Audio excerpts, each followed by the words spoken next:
Hey everybody, it's Governor Gavin Newsom.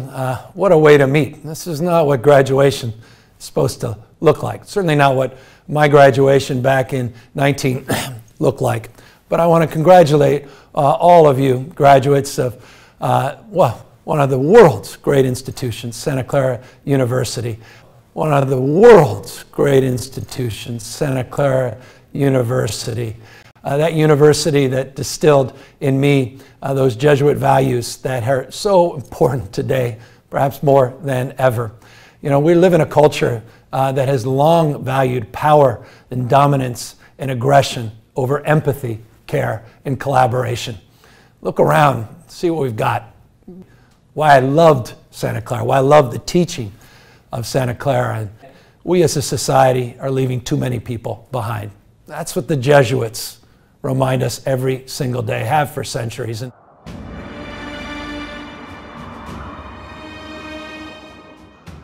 It is well known that the Jesuits were expelled from every country of Europe, and even put under the ban of the Pope and dissolved by papal bull on account of their restless intrigues in every country, their nefarious and immoral policy, and their audacious crimes. Good evening and thank you for joining us on a busy Friday night. We begin with a flurry of major developments in the COVID pandemic from coast to coast. California's governor made a monumental announcement today requiring COVID vaccines for all school kids from kindergarten to 12th grade once vaccines for kids are fully approved by the federal government. Well, tonight, as the U.S. nears 700,000 deaths from the coronavirus, the U.S. drug company Merck says it has developed a new pill that could be a game changer when it comes to treating coronavirus. Merck is now planning to seek emergency use authorization from the FDA for the world's first antiviral pill to treat COVID. And there's breaking news in New York City where a group of public school teachers asked the Supreme Court to block a vaccine mandate that's set to kick in today. CBS's Nikki Batiste is in the Big Apple right now to lead off our coverage. Good evening, Nikki. Nora, good evening. Here in New York City, the deadline is just passed for all public school staff to get at least one vaccine dose or face termination. And we just learned the Supreme Court has refused to block that mandate. And today, another mandate in California. All eligible school-age children must be vaccinated against COVID as soon as the FDA gives full approval for the shot. We want to end this pandemic.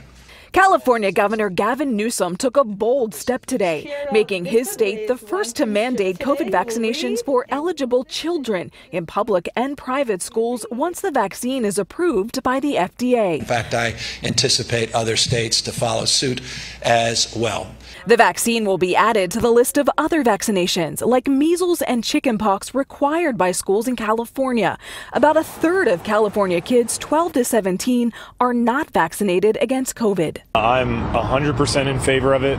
Meanwhile, today, drug company Merck announced its experimental pill, molnupiravir, could be a game changer to treat COVID. This is quite impactful data that we hope offers a little ray of hope during this dark time of the pandemic.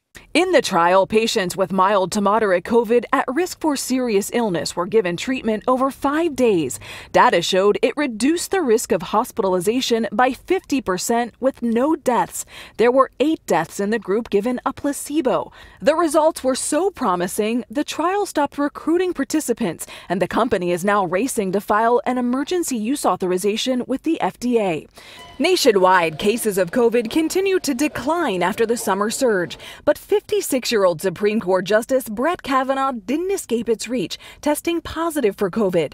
The fully vaccinated justice is asymptomatic, but likely won't be on the bench when the new term starts on Monday. And in New York City tonight, the deadline for all school employees to get at least one shot has passed. About 20% of nearly 4,600 school safety agents still have not been vaccinated against COVID and will not be eligible to work Monday. Hundreds could be forced to take unpaid leave or lose their jobs. Do you think schools will be less safe on Monday?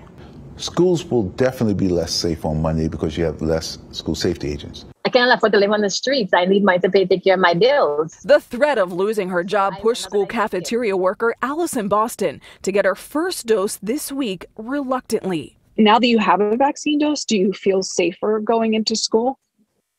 Yes. Honestly, yes.